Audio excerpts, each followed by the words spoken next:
Assalamualaikum warahmatullahi wabarakatuh.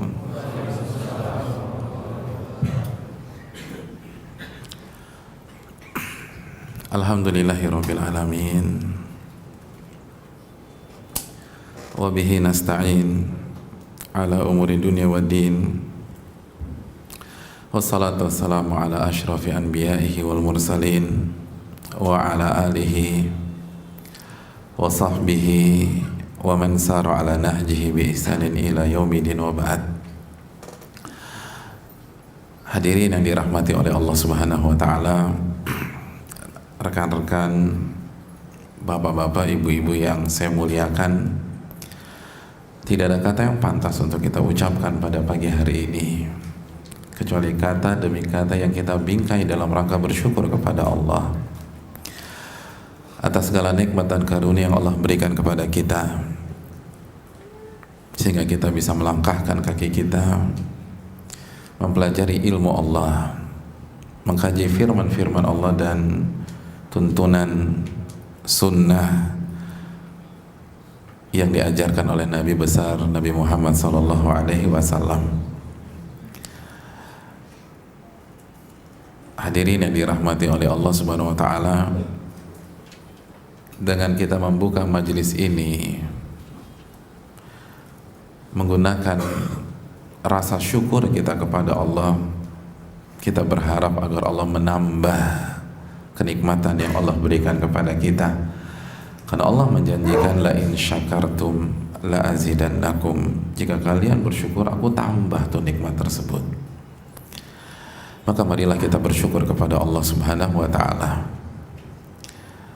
Hadirin yang dirahmati oleh Allah Subhanahu wa taala, selanjutnya salawat dan salam semoga selalu tercurahkan kepada qudwah kita,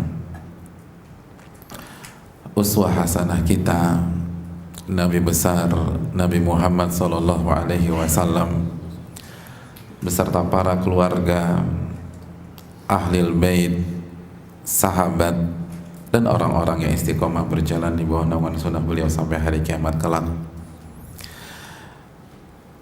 Hadirin yang dimuliakan oleh Allah,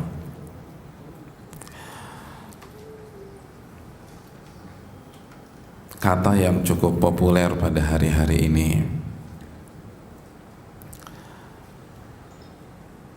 bahkan menjadi gerakan yang positif di tengah-tengah umat Islam, adalah kata hijrah.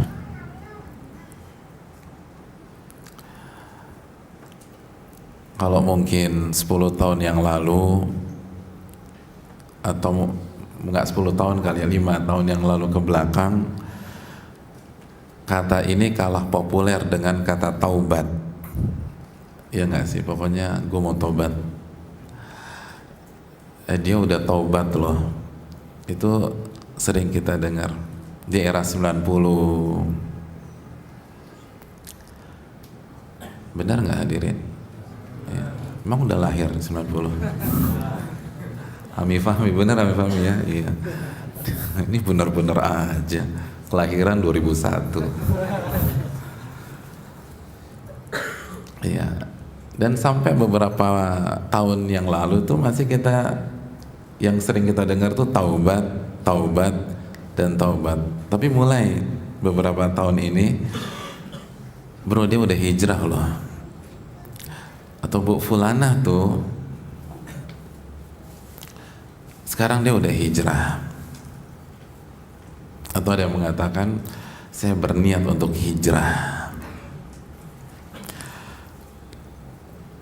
Hadirin yang dirahmati oleh Allah Subhanahu wa taala, dan gak ada yang salah dengan fenomena ini. Sebagaimana taubat adalah kata yang dipopulerkan oleh Allah Subhanahu wa taala dan Rasulnya dalam Al-Quran dan As-Sunnah Nabi SAW, begitu juga dengan hijrah. Hijrah pun sebuah kata yang dipopulerkan oleh Allah Subhanahu wa taala dan Nabinya Sallallahu alaihi wasallam. Jadi ini positif ketika kata ini jadi viral, jadi hashtag, dan diucapkan di dunia off air, di dunia lingkungan kita, pergaulan kita, pembicaraan kita sehari-hari, ini hal yang sangat positif. Tinggal duduk persoalannya adalah apakah harapan kita ketika kita hijrah, lalu apakah angan dan harapan tersebut sesuai dengan kenyataan yang kita jalani selama ini atau pada saat ini, dan sudahkah kita tahu hakikat dari hijrah itu sendiri. Karena banyak orang yang hijrah belum paham benar apa itu hijrah, belum tahu aturan main dalam hijrah. Semua hal ada aturan mainnya hadirin. Sholat ada peraturannya, puasa ada peraturannya, begitu juga dengan hijrah. Ketika kita nggak tahu, maka yang terjadi adalah angan berbeda dengan realita. Angan nggak sesuai dengan kenyataan. Hadirin yang dirahmati oleh Allah Subhanahu wa taala, Nabi kita sallallahu alaihi wasallam bersabda dalam hadis riwayat Imam Bukhari, wal muhajir man hajara ma harramallahu alaihi. Orang yang berhijrah adalah orang yang meninggalkan apa-apa yang Allah haramkan terhadap dia. Hadis sahih riwayat Imam Bukhari. Jadi kata Nabi SAW, orang yang berhijrah adalah orang yang meninggalkan sesuatu yang Allah haramkan.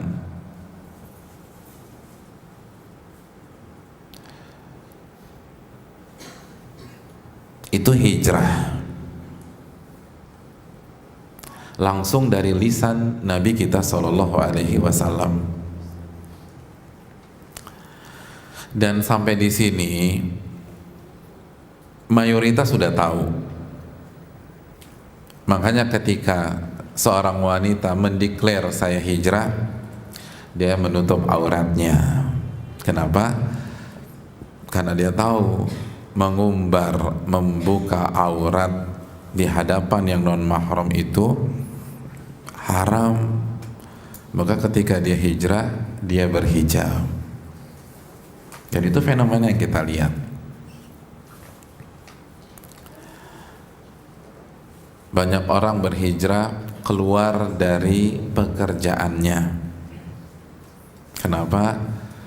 Satu bilang riba, yang lain bilang ada gorornya, ada unsur penipuannya Ustadz. Emangnya kenapa? Riba dan goror itu haram. Jadi dia keluar tuh karena dia berhijrah. Hadirin yang dirahmati oleh Allah Subhanahu wa taala, oleh karena itu tadi kita sampaikan sampai titik sabda Nabi di atas, insya Allah sudah banyak yang paham. Nah, ketika dia mulai meninggalkan yang haram, dia tinggalkan yang haram dan konsekuensinya.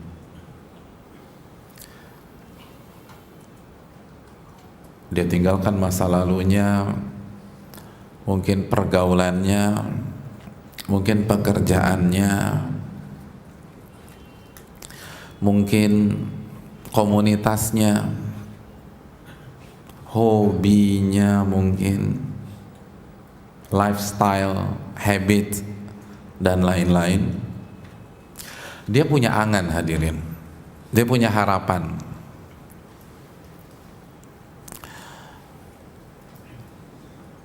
Dia punya cita-cita, dan cita-citanya macam-macam. angannya macam-macam. Satu orang beda dengan yang lain. Kalau saya tanya antum ketika hijrah apa angan-angan atau apa cita-cita antum? Tunggu kita dudukkan dulu. Antum udah begini dari lahir atau bagian dari yang berhijrah? Hah? Dari lahir udah ngerti la ilaha illallah ya? Enggak. Banyak kita berhijrah hadirin. Apa sih angannya? Sebagian ada antum angannya apa coba? Biar lebih real gitu loh. Coba dari antum sendiri. Kenapa antum berhijrah? Hah? Apa? Mau masuk surga terus. Ya, bagus tuh. Kok ketawa? Yang lain gak ada rencana? Ya iya gak apa-apa sih kalau antum gak ada rencana masuk surga, hargai yang mau masuk surga. Terus yang lain apa? Mau masuk surga, apa lagi? Wow, Masya Allah ya, oke. Terus yang lain? Bagus, berilmu, terus oke, Masya Allah. Yang mau dapetin pasangan yang soleh ada nggak di sini? Ada. Oh. Kok nggak ngomong dari tadi? Itu saya simpen Pak Ustadz. Itu kartu as. Nanti saya akan keluarkan depan Pak Ustadz. Terus yang pengen kaya berkah banyak. Yang pengen kaya berkah. Kan udah dengar ayat, dia kan baca ayatnya, yamhaqullahu riba wa yurbis sadaqat. Allah menghancurkan riba dan Allah akan berkahi sedekah. Oh, dengan gua hijrah insya Allah omset 3 kali lipat. Itu angannya. Bahagia. Oh, pokoknya kayaknya hijrah tuh menyenangkan deh. Saya ngeliat wajah ustadz kayaknya nggak punya masalah semua, bisa aja gitu ya. Iya, ada tuh begitu tuh. Kayaknya asik nih orang yang hijrah nih. Terus apa lagi? Diterima oleh komunitas barunya. Antum berharap itu nggak sih kalau berhijrah? Antum punya teman yang soleh, yang soleha. Kita diterima. Kalau dulu ngelihat orang yang berpenampilan islami dari sudut pandang helikopter view, kayaknya asik tuh jadi teman-teman kita tuh. Kan mereka udah ngerti gibah tuh nggak boleh. Mereka tahu bahwa fitnah itu haram. Mereka udah ngaji bahwa menjaga perasaan sesama itu wajib. Pokoknya gue mau hijrah, karena gue bete di sini. Diomongin, dibully, difitnah, dan lain-lain. Hadirin yang dirahmati oleh Allah. Tapi pertanyaannya, begitu kita hijrah, kira-kira nih, dari angan, dari harapan, dari ekspektasi di atas, itu semuanya jadi kenyataan apa enggak?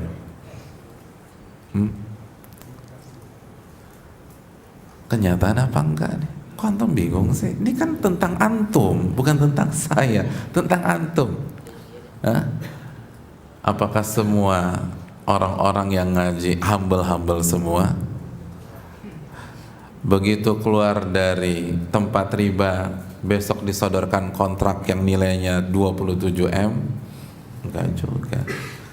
Cari kerja gampang dengan keyakinan waman yattaqillah yaj'al lahu makhraja.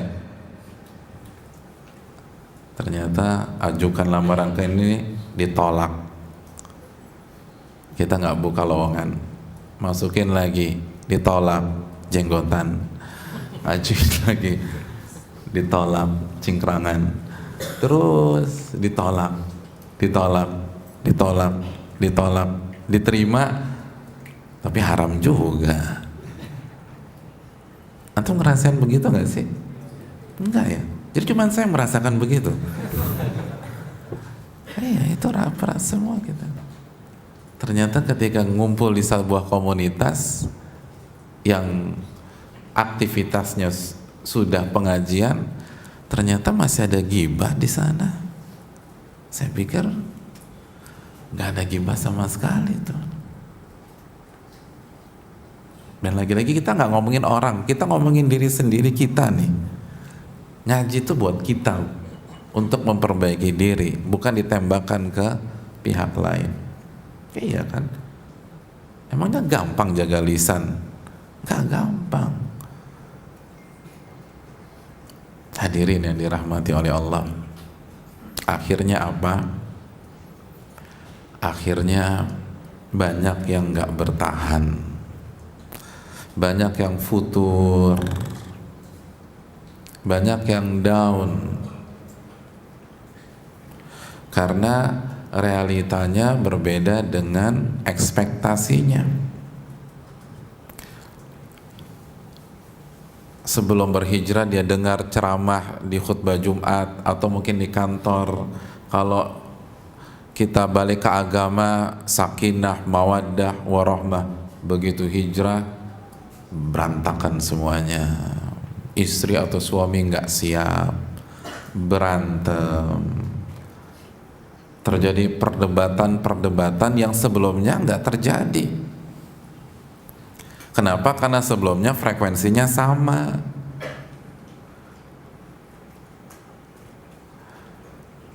Begitu sudah hijrah, frekuensinya beda.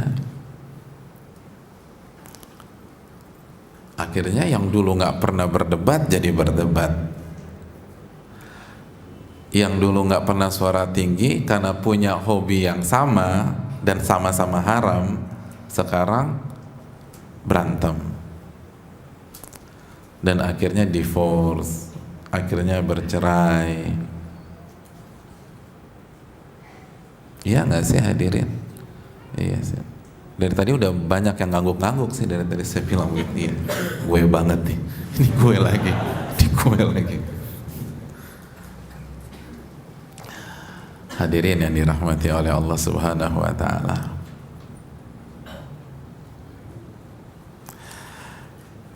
nah kita harus tahu beberapa hal nih biar kita bisa bertahan, biar kita bisa tutup hijrah kita dengan husnul khatimah.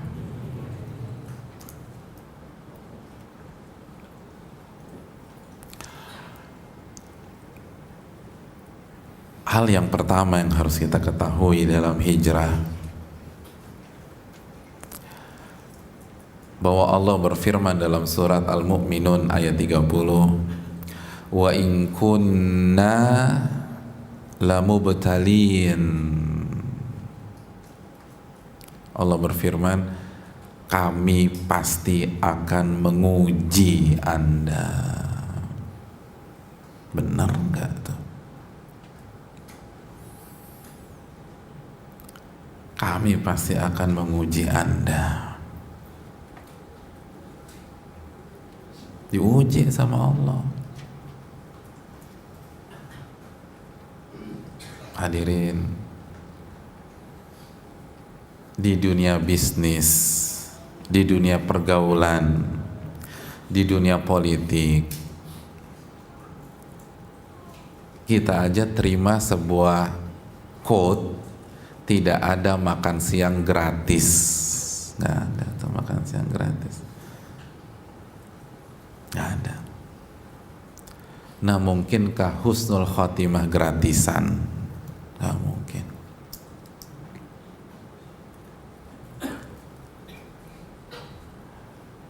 Nggak mungkin gratisan.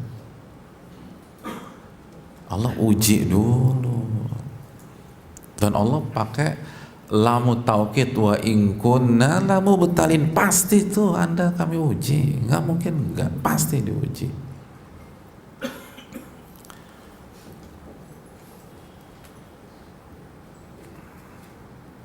Hadirin, makanya ketika Allah berbicara tentang hijrah, itu konteksnya nggak ada yang santai-santai. nggak ada yang dibayar cash di H+1. Contoh, antum buka di akhir surat Ali Imran 195, falladzina hajaru wa ukhriju min diyarihim wa udhu fi sabili wa qatalu wa qutilu, baru tuh la ukaffiranna anhum sayyiatihim wa la udkhilannahum jannatin tajri min tahtihal anhar thawaba min indillah wallahu indahu penghafal Ali Imran, husnul thawab. Apa tuh artinya hadirin? Ini bicara tentang hijrah nih. Maka orang-orang yang berhijrah berhenti langsung dapat pahala? Enggak. Kita langsung loncat aja Pak Ustadz. Wal falladzina hajaru thawaban min indillah. Enggak. Atau la ukaffiranna anhum sayyiatihim. Jadi orang-orang yang meninggalkan sesuatu yang haram karena Allah, apakah langsung? Enggak. Apa berikutnya? Wa ukhriju min diyarihim, dan mereka diusir dari rumah mereka. Diusir. Jadi kalau cuman dijutekin sama keluarga besar, disindir, dibilang orang sesat, tapi tetap ketika ada lebaran diundang, masih diajak makan bareng, nggak ada apa-apanya itu hadirin. Diusir nih, wa ukhriju min diyarihim.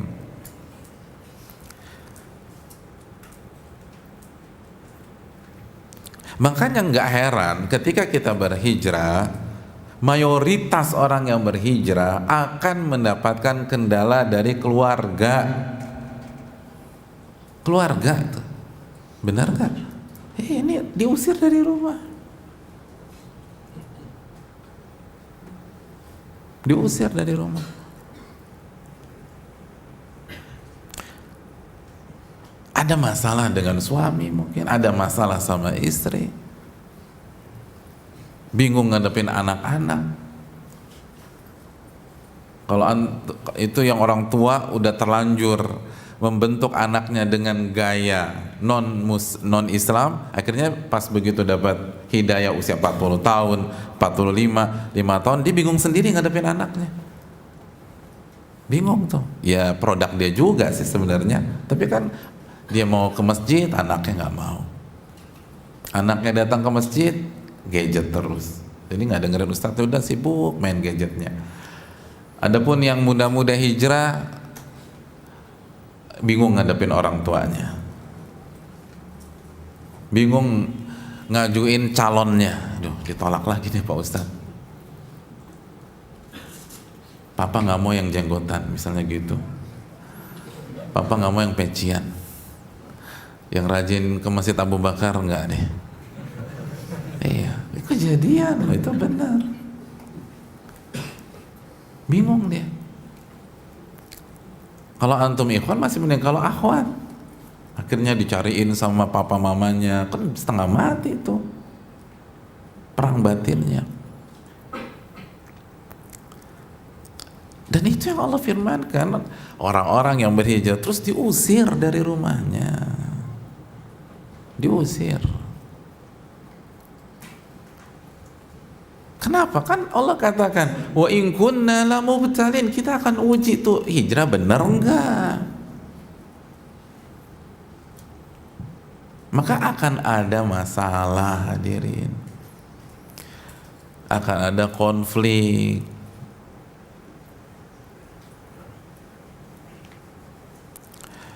Akan ada tekanan. Akan ada serangan. Makanya setelah diusir, selesai, langsung semuanya diberikan, wa udhu fi sabili. Mereka akan disakiti karena benar-benar berupaya tetap berjalan di jalanku, kata Allah. Disakiti. mungkin fisik, mungkin perasaan, mental. Udhu fisabili, udhu. Nggak gampang, dijauhin sama teman-temannya, dikucilkan, dikeluarin dari kantornya. Ada yang dikeluarin dari kantor, banyak, bukan ada. Dan yang mau merintis usaha gagal lagi, gagal lagi, gagal lagi. Sedangkan tabungan udah nggak ada, akhirnya udhu. Dia harus nahan lapar. Kalau lo jatuh sakit nggak punya uang, atau anaknya sakit dia nggak bisa bawa ke rumah sakit, itu kan tersiksa orang tua. Udhu, walaupun dia nggak digebukin, nggak ditendang, nggak dibanting, tapi ngelihat anak sakit, sedangkan dia nggak bisa buat apa-apa, nggak ada uang dia. Karena benar-benar hanya komit dengan yang halal. Udhu fisabili. Dia tersiksa, dia merasakan sakit. Kenapa? Fisabili. Berhenti sampai di sini? Enggak. Wa qatalu wa qutilu. Sebagian orang sampai ke titik mereka berperang dan mereka terbunuh. Kalau cuma di remove dari grup, baper mah nggak ada apa-apanya, terbunuh nih. Saya sakit hati sama keluarga. Kan saya cuma posting artikel Ustadz loh yang saya posting, di remove Pak Ustadz. Coba bayangin Pak Ustadz. Enggak, karena nggak mau bayangin antum, masalah yang udah banyak suruh bayangin antum. Yang kedua, nggak ada apa-apaan, cuma di remove doang, cuma di remove. Nih dibunuh, wa qutilu, bunuh. Cuma di remove aja baper. Diserang aja galau. Gimana mental kita? Terus hijrah bukan begitu.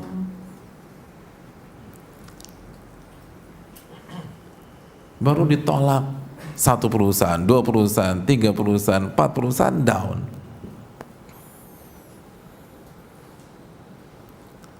Bingung. Nggak bisa, itu bukan hijrah. Orang-orang hijrah itu kalau harus berperang. Tentu saja dengan kaidah yang benar, rambu-rambu syar'i, bukan yang tanpa kaidah sebagaimana banyak yang kita lihat pada saat ini. Semoga Allah memberikan hidayah kepada kita dan mereka semua. Jadi hadirin yang dirahmati oleh Allah, terbunuh aja siap tuh orang yang terbunuh asal di jalan Allah. Jadi yang lain mah gampang. Jadi kalau terbunuh siap, diceraiin siap, atau harus bercerai siap, tapi jelas rambu-rambunya. Jadi kalau cuma di ultimatum suami, digertak sama istri, apalagi digertak sama istri, lalu nggak datang ke kajian hari Ahad, hari Sabtu, biasa Pak Ustadz istri, ya nggak bisa. Hijrah itu memang berat. Hijrah itu bukan klaim.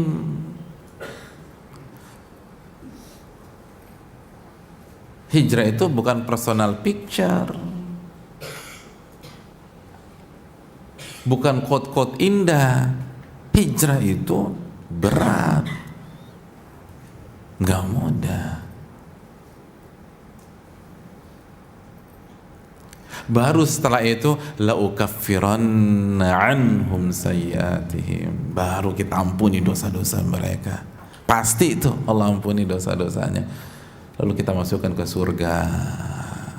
Tadi kan mau masuk surga, ini nih masuk surga. Thawaban min indillah, pemberian gift langsung dari Allah Subhanahu wa taala.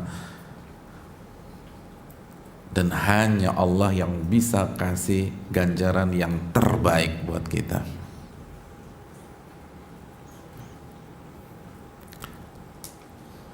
Itu baru namanya hijrah. Jadi keliru angan-angan sebagian orang yang berhijrah agar seluruh masalahnya hilang. Kan banyak orang hijrah begitu kan, banyak masalah, banyak orang mau hijrah ketika di PHK, ketika dapat kabar bahwa perusahaannya usianya tinggal 6 bulan lagi, baru dia bingung tuh gimana bayar uang gedung segala macam, cari pelarian, datang ke masjid ikut kajian. Ketika datang ke kajian pengen hijrah, ketika udah ada panggilan kedua dari pengadilan agama, ini mau cerai nih berdua, baru datang. Ketika dipukul suami dulu baru datang. Ketika suami nikah siri baru datang ke pengajian. Kalau enggak udah lupa. Nah, angannya apa? Dia berharap tuh begitu saya datang ke kajian hilang tuh semuanya. Hidup tanpa masalah. Hidup tanpa masalah. Mustahil. Mustahil. Makanya banyak yang shock. Ya Allah, ternyata habis hijrah tambah banyak Pak Ustadz masalahnya. Ya kan itu tadi, wa ukhriju min diyarihim wa udhu wa qatalu wa qutilu.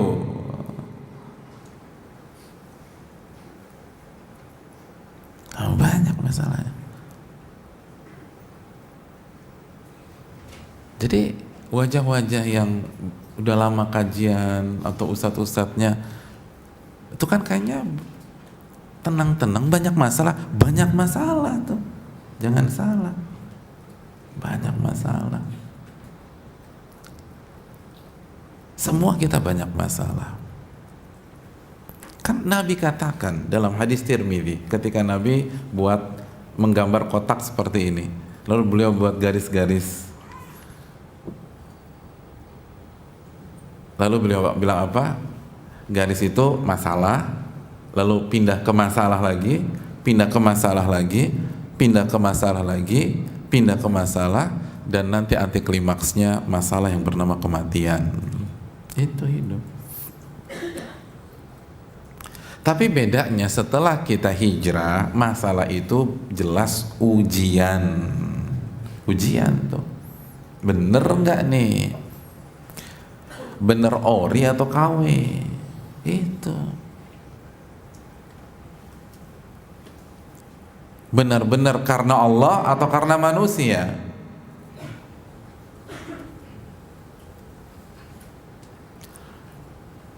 Benar-benar mencari akhirat atau tetap ngincar dunia? Cuman beda panggung aja, beda kostum, tapi tetap pengen eksis gitu. Pengen tetap eksis, tapi cuman kostumnya beda.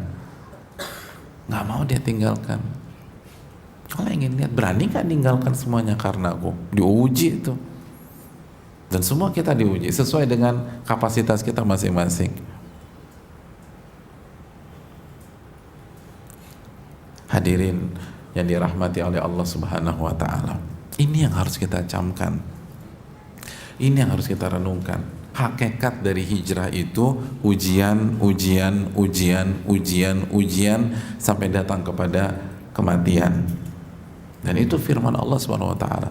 Dan itu perjalanan Nabi kita Sallallahu Alaihi Wasallam. Bukan hanya Nabi SAW, semua para Nabi demikian. Semua para Nabi. Itu sunnatullah.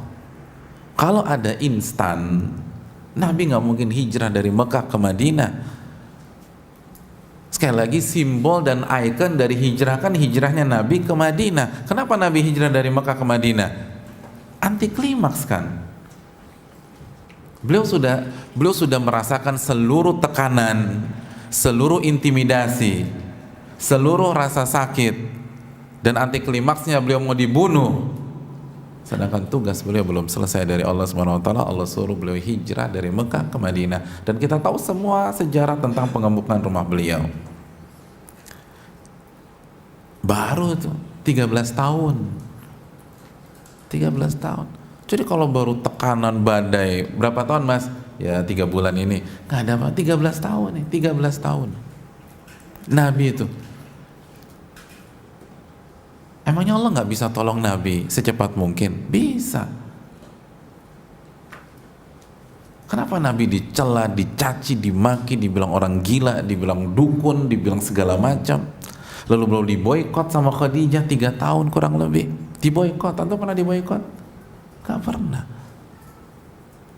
Orang sekarang bilang daya beli berkurang, ke ekonomi lagi lesu. Benar. Tapi kan kita belum sampai titik yang dirasakan Nabi SAW. Nggak bisa makan apa-apa 3 tahun. Nggak ngeluh tuh biasa aja. Di Taif ditimpukin. Dan di Taif yang nimpuk itu anak kecil. Penguasa Taif suruh tolong timpuk Muhammad dan usir dia. Bayangkan, antum jalan kaki berkilo-kilo berharap direspon, disambut dengan hangat, ditimpukin, diusir. Dan yang nimpuk anak kecil. Itu sakit secara fisik sekaligus secara psikis. Iya. Jadi benar-benar direndahkan. Yang ngusir bukan penguasanya, anak kecil yang ngusir antum. Penghinaan kan.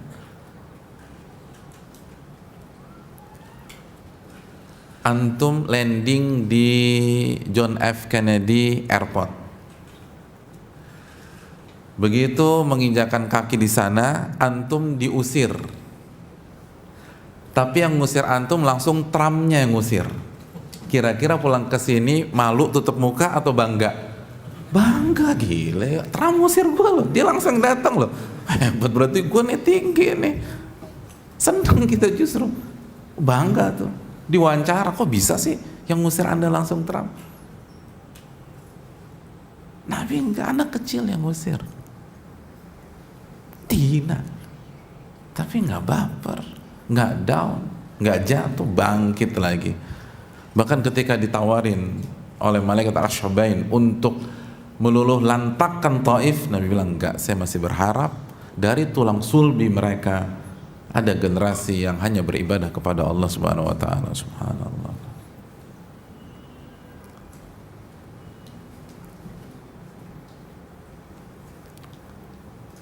Terus hijrah 450 kilo jalan kaki naik onta. Subhanallah. Hadirin, apa susahnya Allah mengutus malaikat untuk jadi security Nabi SAW. Pas Prambi misalnya, pasukan pengaman Nabi, kan bisa aman tuh, nggak ada yang berani. Sholat aja kemarin tertib, apalagi Mekah aman, gampang kan, orang tinggal bilang kun fayakun. Apa susahnya? Apa susahnya ketika Nabi dan Abu Bakar hijrah, Allah utus malaikat untuk jadi forwarders, kan gampang. Tapi bukan begitu aturan mainnya. Allah berfirman dalam surat Muhammad ayat 4, walau yasha'allahu intasara minhum walakin liyabluwa ba'dakum min ba'd.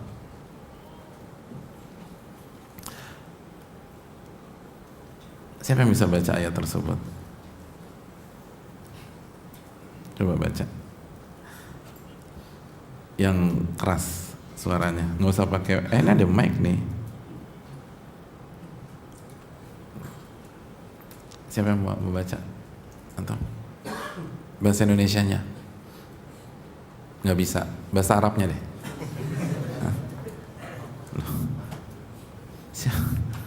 Ini bahasa Indonesia, siapa yang bisa baca? Oke, antum baca.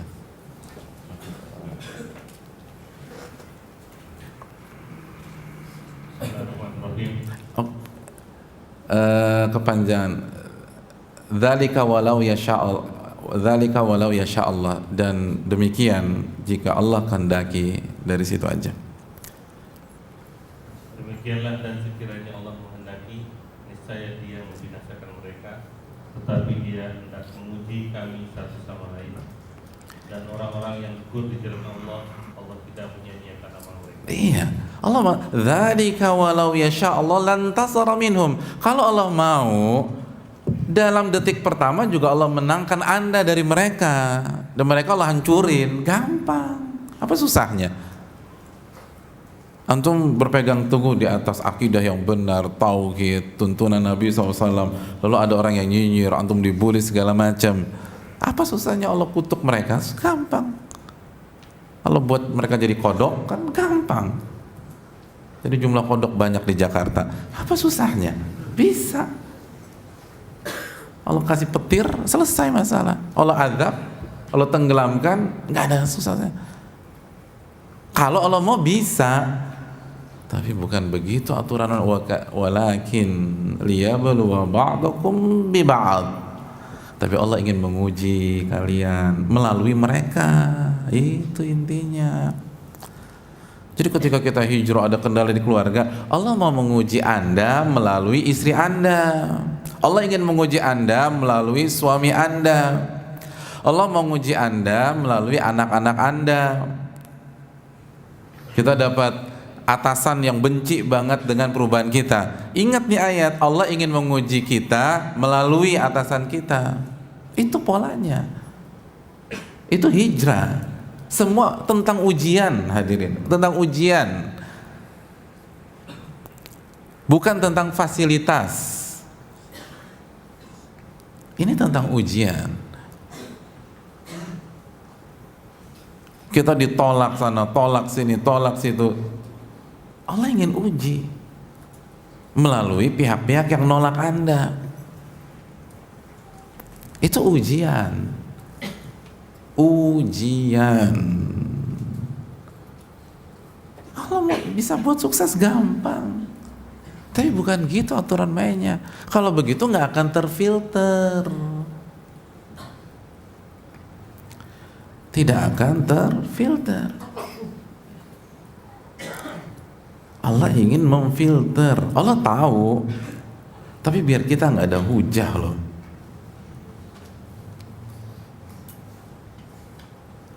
Apa kata Allah Subhanahu wa taala dalam surat Muhammad? Lagi-lagi surat Muhammad. Allah mengatakan dalam surat Muhammad ayat 31, "Walanabluwannakum," kami pasti akan menguji kalian, "hatta na'lamal mujahidina minkum was-sabirin wa nabluwa akhbarakum."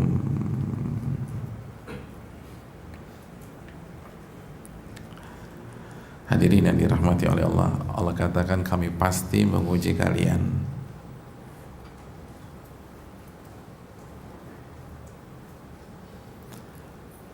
Kami pasti akan menguji kalian. Agar apa? Agar kelihatan tuh. Bukan kelihatan di hadapan Allah. Allah Maha tahu sebelum penciptaan langit dan bumi 50.000 tahun. Tapi biar kebukti. Karena kalau nggak dijadikan begitu, nanti kita debat pada hari kiamat. Kan manusia suka ngedebat. Enggak ya Allah, sebenarnya saya begini nih, lihat nih. Udah saya uji, gagal. Gitu. Siapa yang terbukti? Al-mujahidin, yang benar-benar bersungguh-sungguh, yang total, yang jungkir balik mempertahankan la ilaha illallah, mempertahankan sunnah Nabi SAW. Was-sabirin, dan sabar, benar-benar sabar. Dan kami akan menguji akhbarahum, lisan-lisan kalian, berita-berita kalian. Allah akan uji itu. Hadirin, kalau semua yang meninggalkan riba H+1 langsung dapat kontrak dengan gaji 3 kali lipat, ya keluar semua dari riba. Keluar tuh. Lo tahu nggak kabarnya si Budi? Kenapa? Dia keluar loh dari perusahaan kita. Terus H+1 dia ditarik sama perusahaan yang katanya syariah. Gajinya berapa? 70 juta. Gila, yaudah kita keluar aja semua. Keluar tuh. Kalau semua yang berhijrah dari prostitusi H+1 langsung mendapatkan pekerjaan halal dengan gaji 100 juta per bulan, atau yang nggak dapat pekerjaan langsung dilamar oleh pengusaha muslim yang soleh dan seterusnya, dan dia tinggal duduk manis princess ya semua keluar. Siapa yang nggak mau begitu? Nah, sehingga nggak terlihat mana yang berjuang, mana yang enggak, mana yang jungkir balik, mana yang aji mumpung. Allah nggak mau, makanya uji dulu. Karena nggak semua orang niatnya benar. Bahkan mayoritas ada masalah dengan niatnya. Allah berfirman dalam surat An-Nisa ya, ayat 66 kalau tidak salah, mohon dicek. Allah mengatakan walau anna katabna alaihim aniqtulu anfusakum aw ikhruju min diyarikum ma fa'aluhu illa qalilum minhum. Kalau kita perintahkan mereka membunuh diri mereka sendiri atau keluar dari rumah-rumah mereka, nggak ada yang mau kecuali sedikit dari mereka. Nggak ada yang mau. Oh, ini dalam loh hadirin. Ini ayat dalam. Dan jadilah yang sedikit tersebut. Allah katakan, kalau kami perintahkan mereka menghilangkan nyawa mereka sendiri atau keluar dari rumah mereka, nggak ada yang mau kecuali sedikit dari mereka. Ustaz, ya wajar lah kalau ada orang nggak mau membunuh dirinya sendiri. Wajar ada orang yang ketika diperintah nggak mau menghilangkan nyawanya sendiri. Hadirin, Ismail mau. Ismail mau. Dan kita tahu kisahnya.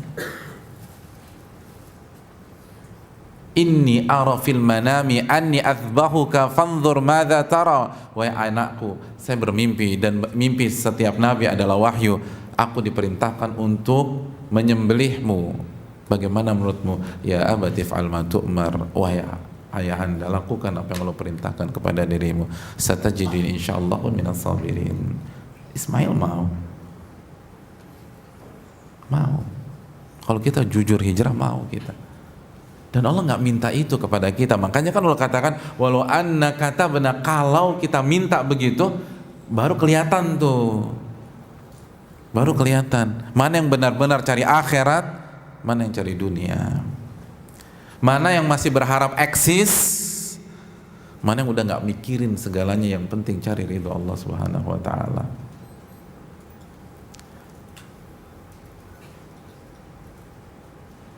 Gak ada yang mau melakukan. Begitu disodorkan, nih ujiannya, enggak deh, gue mundur nih, gue gak jadi hijrah. Illa qalilum minhum, kecuali yang sedikit aja dari mereka. Allah ingin yang sedikit itu, hadirin. Dan kalau gak ada ujian, gak akan terbukti mana yang sedikit.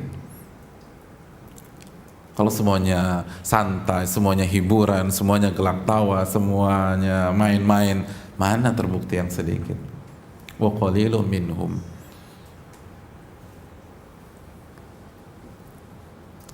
Itu yang Allah inginkan. Makanya jalan hijrah ini harus kita paham. Ini semua tentang ujian. Ujian loyalitas kepada Allah, ujian keikhlasan kepada Allah, ujian orientasi akhirat, ujian mencari ridho Allah, ujian komitmen. Semua ini ujian. Karena dunia adalah kampungnya ujian. Dunia bukan tempat reward and punishment buat orang mukmin. Dunia itu amal. Sebagaimana kata Ali bin Abi Thalib, sekarang amal tanpa hisab, nanti di akhirat hisab tanpa amal.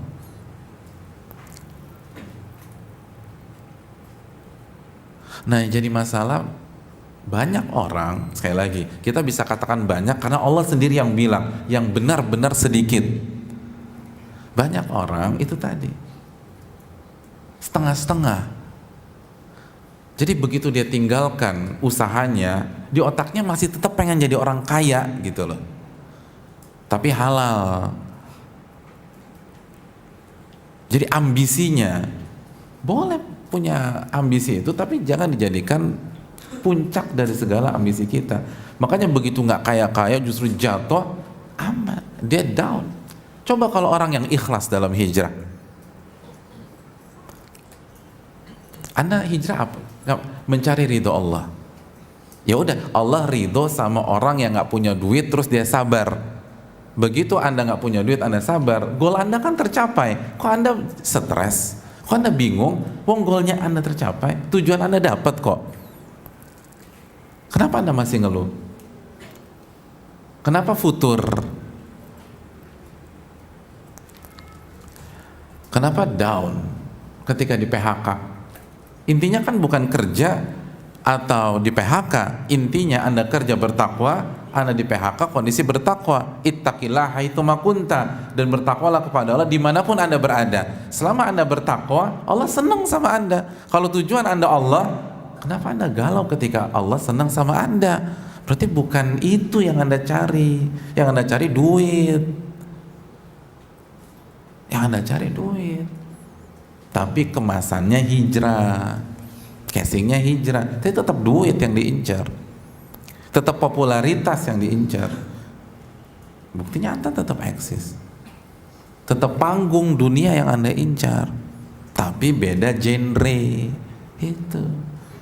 Itu aja. Allah nggak mau.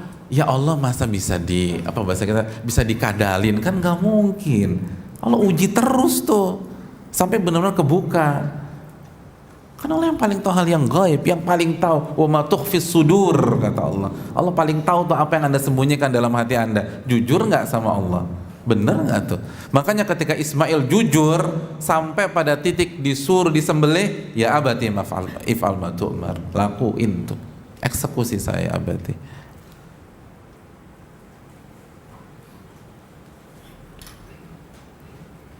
Ketika para sahabat jujur, mau tuh dampingin Nabi SAW menghadapi orang-orang kafir.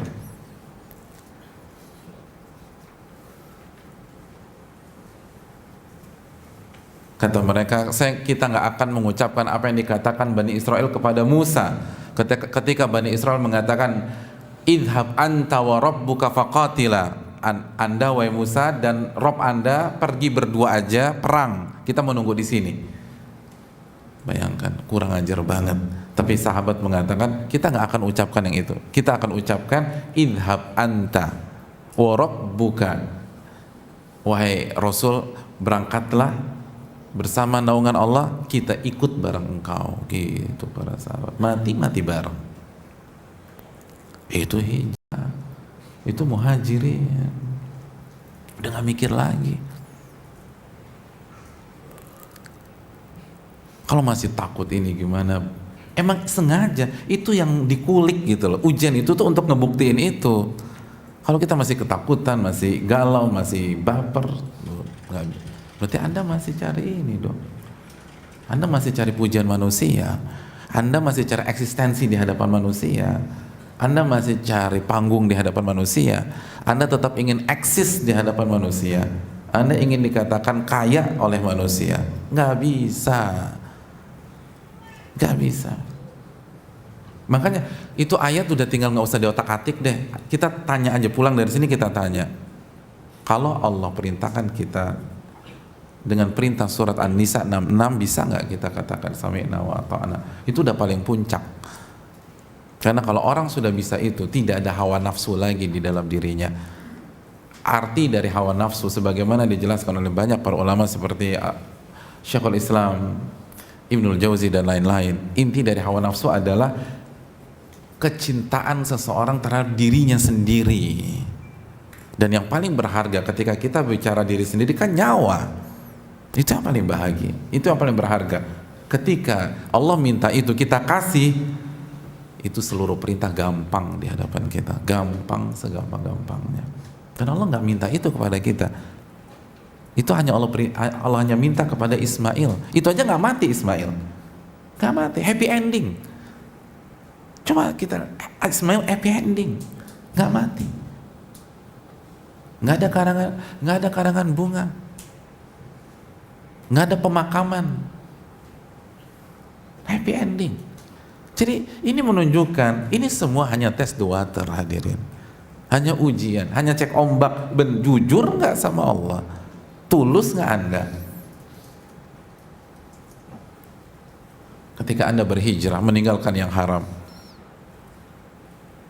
Karena kan meninggalkan yang haram baru bernilai ibadah kalau karena Allah. Adapun meninggalkan yang haram karena dunia kan gak dapat apa-apa.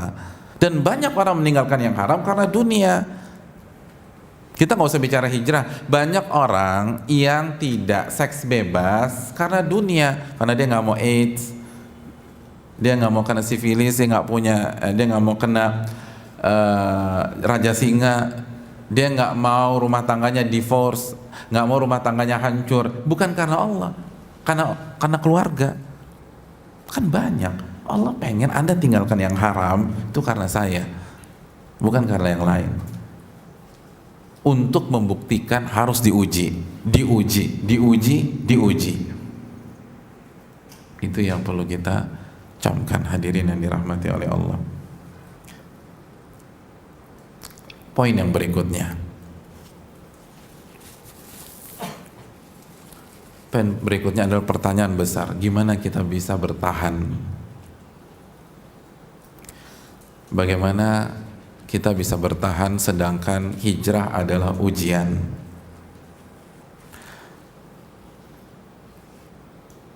Hijrah adalah pengorbanan. Hijrah pengusiran. Hijrah rasa sakit. Hijrah kita harus pertaruhkan semuanya. Hadirin yang dirahmati oleh Allah Subhanahu wa taala. Gimana kita bisa bertahan ketika melihat realita hijrah seperti itu? Yang pertama hadirin yang dirahmati oleh Allah Subhanahu wa taala,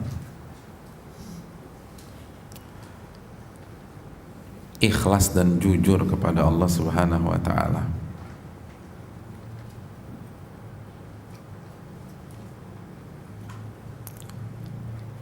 Yang kita cari hanya Allah. Allah berfirman tentang orang-orang yang hijrah dalam surat Al-Baqarah ayat 218. Innal ladzina amanu wal ladzina hajaru wajahadu fi sabilillah ulaika yarjuna rahmatallah wallahu ghafurur rahim. Sesungguhnya orang-orang yang beriman dan orang-orang yang berhijrah dan orang-orang yang berjihad di jalan Allah Subhanahu wa taala, apa yang ada dalam hati mereka? Ulaika yarjuna rahmatallah. Mereka adalah orang-orang yang hanya mengharapkan rahmat Allah. Mereka tidak mengharapkan pujian. Mereka nggak peduli tentang eksistensi di masyarakat, di sosmed, di lingkungan kerja, di lingkungan kampus. Ingat, bukan tidak eksis, tapi bukan itu tujuan mereka. Bukan terkenal, tapi bukan keterkenalan yang menjadi tujuan dan ambisi mereka. Kalau terkenal, seluruh ulama juga terkenal. Imam Syafi'i terkenal, Imam Ahmad terkenal, Imam Malik terkenal, Imam Abu Hanifah terkenal, Sa'id bin Musayyib terkenal, sahabat terkenal, Abu Bakar terkenal. Padahal Abu Bakar berhijrah kepada Nabi SAW, tapi Abu Bakar nggak peduli jadi orang terkenal atau enggak. Di dalam hati Abu Bakar nggak ada ambisi untuk terkenal. Di dalam hati Umar nggak ada keinginan untuk eksis. Di dalam hati Khalid bin Walid nggak ada ambisi jadi panglima. Makanya hadirin, antum harus baca sirahnya Khalid bin Walid, hadirin. Itu dalam loh. Itu orang yang hijrah, itu orang yang ikhlas. Bayangkan, beliau adalah panglimanya Nabi SAW, Saifullahil Maslul. Itu andalannya Nabi. Lalu ketika Nabi SAW meninggal, Abu Bakar menggantikan Nabi. Itu andalannya Abu Bakar. Tiba-tiba di pemerintahan Umar dicopot sama Umar, diganti Abu Ubaidah bin al-Jarrah. Baper? Enggak. Down? Enggak. Futur? Enggak. Left group? Enggak. Enggak left group. Enggak. Tenang-tenang aja deh. Karena bukan itu yang diincar. Dia nggak peduli mau jadi panglima kek, mau jadi pasukan, mau jadi martil, mau suruh jaga gawang, suruh jaga tenda, nggak peduli. Yang penting saya berjuang di jalan Allah Subhanahu Wa Taala. Makanya kan apa kata Nabi SAW tentang orang-orang yang ikhlas? Kata Nabi tentang orang yang ikhlas, in kana fi siqaya kana fi siqaya, wa in kana fil hirasa kana fil hirasa, tuba lahu tuba lahu. Maka kata Nabi SAW, orang yang ikhlas itu kalau ditempatkan untuk nimba-nimba dan nuang-nuang air, semangat tuh nimba-nimba sama nuang air, semangat nih. Tiba-tiba dipindahkan untuk jaga perbatasan atau jaga pasukan atau jaga malam ngeronda, semangat tuh dia nggak peduli mau taruh garda depan, belakang, tengah, samping, mau dicadangkan, nggak peduli. Kenapa? Karena yang penting rahmat Allah. Nih Allah merahmati saya nggak kalau saya nerimo disuruh tuang-tuang air? Iya, ya udah saya tuang-tuang air aja. Kamu jadi tukang parkir. Kira-kira kalau saya jadi tukang parkir, Allah sayang dan merahmati saya nggak? Oh iya. Oh yaudah, saya jadi tukang parkir deh. Ustadz, ini saya mau hijrah nih, tapi gaji saya 70 juta. Tapi jelas nih haram, ngedzolimin orang. Kalau saya keluar, tiba-tiba di bawah UMR, kira-kira Allah sayang sama saya nggak?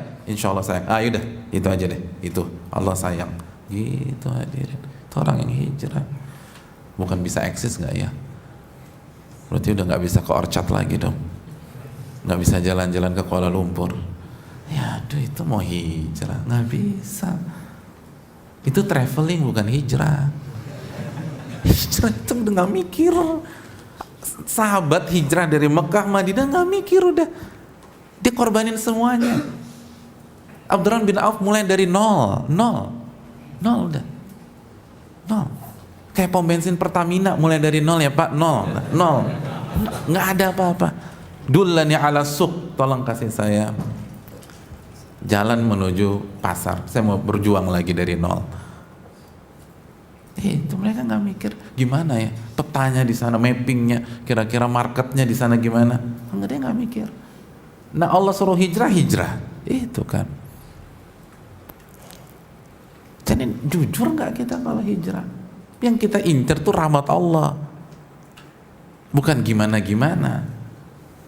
Jadi masalah banyak, bukan itu. Makanya kan Allah katakan, kalau kami perintahkan mereka untuk menumpahkan darah mereka atau mencabut nyawa mereka dan keluar dari rumah mereka, nggak ada yang berani melakukan itu kecuali segelintir dari mereka. Kenapa? Karena orientasinya rahmat Allah. Pertanyaannya, ya Allah sayang nggak sama saya kalau saya begini? Iya, ya udah eksekusi aja. Ya abati fa'al ma tu'mar, wahai ayahku, lakukan apa yang Allah perintahkan. Yang penting Allah sayang. Ini hijrahnya begini.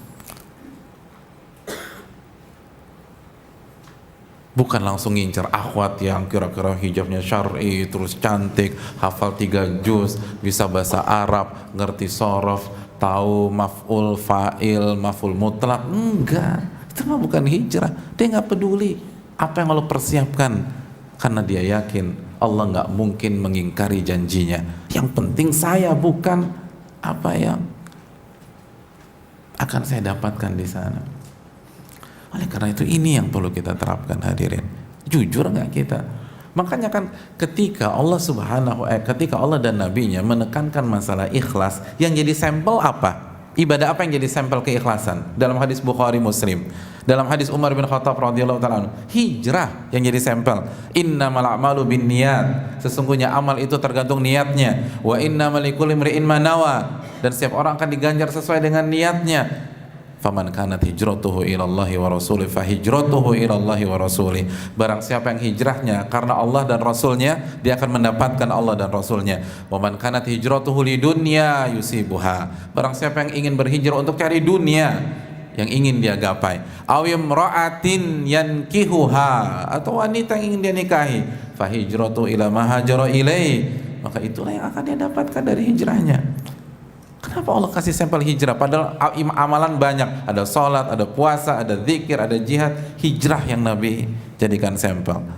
Lalu lihat sampel yang jeleknya apa? Cari dunia kata Nabi. Terus perempuan atau pasangan. Karena banyak.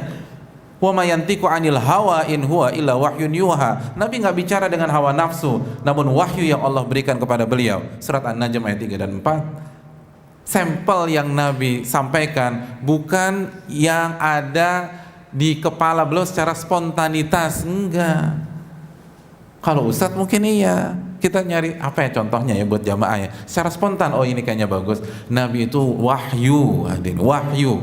Dan Allah katakan, barang siapa yang hijrahnya untuk dunia itu cuman kesannya aja, semua tentang dunia, atau perempuan, atau ikhwan kalau akhwat, dan cari pasangan. Itu yang diincar ke kajian demi kajian demi kajian. Itu yang perlu kita camkan. Orang-orang yang berhijrah, yang dia incar rahmat Allah. Makanya ini poinnya. Ketika orang yang berhijrah mencari rahmat Allah, seberat apapun ujiannya, mau diusir, mau dikeluarkan, mau dibully, mau disingkirin dari keluarga besar, dia nggak peduli, dia nggak galau, dia tidak stres, dia nggak depresi. Kenapa? Karena sekali lagi, teori galau, depresi adalah berbanding terbalik dengan ekspektasi. Kenapa kita galau? Kenapa kita depresi? Karena ekspektasi kita, harapan kita, keinginan kita tidak terpenuhi. Disitulah saatnya seseorang galau. Betul nggak nih hadirin? Betul. Antum tidak suka sama Fatimah, nggak suka emang. Cantik sih, tapi saya nggak suka. Dan nggak ada ekspektasi menikahi Fatimah. Tiba-tiba dapat undangan pernikahan yang berbahagia, Ahmad dan Fatimah. Wanita yang bernama Fatimah yang antum tidak suka itu menikah. Kira-kira antum galau nggak? Depresi? Enggak, saya nggak ngincer dia, ngapain galau? Mas antum tiba-tiba nangis? Kan gak lucu. Tapi kalau antum punya ekspektasi, punya harapan untuk menikahi Aisyah, bagi antum dia wanita yang sempurna buat mendampingi hidup antum, dan rencananya besok antum mau mengkhitbah dia, malam ini dapat undangan Muhammad dan Aisyah, nangis nggak tuh kira-kira? Nangis tuh orang tuh, down, jatuh, stres, depresi. Kenapa? Karena ekspektasinya nggak dapat, karena harapannya nggak dapat, harapannya mentok, gagal, hancur, stres orang. Jadi orang stres, orang galau bukan karena beratnya masalah,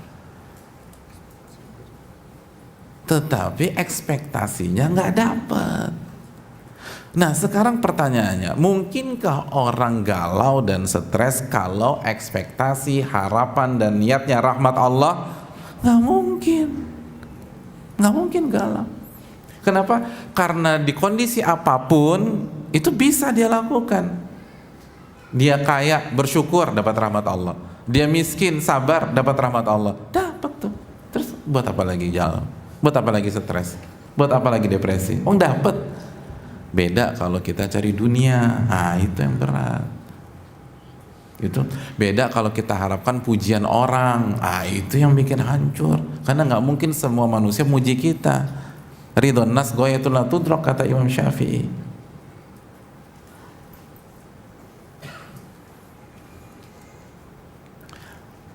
Yang buat galau itu kita berharap saat kita berhijrah komunitas yang ngaji menerima kita, ternyata enggak. Lisannya baik-baik, ternyata ada yang tidak. Yang baik banyak, tapi ada yang tidak. Kebetulan dapat yang begituan, galau. Tapi kalau tujuan kita rahmat Allah, kita akan mikir, saya hijrah ketemu sama yang casingnya udah ngaji, tapi ternyata lisannya tajam, ngomongin saya dari belakang. Apa yang membuat Allah merahmati saya? Oh, Allah merahmati saya jika saya sabar, jika saya nggak mikirin, jika saya kasih uzur, apalagi kalau saya memaafkan. Ya udah deh, yang penting dapat rahmat Allah. Lempeng tuh, hidup enak, nyaman. Karena hal-hal yang membuat Allah merahmati kita itu bisa kita lakukan dengan mudah asal kita mau. Beda kalau kita incar dunia, banyak hal yang nggak bisa kita lakukan. Contoh, misalnya Allah merahmati kita kalau kita sabar, bisa. Kalau mau kita bisa sabar. Allah merahmati kita kalau kita bersyukur, kalau mau kita bisa bersyukur.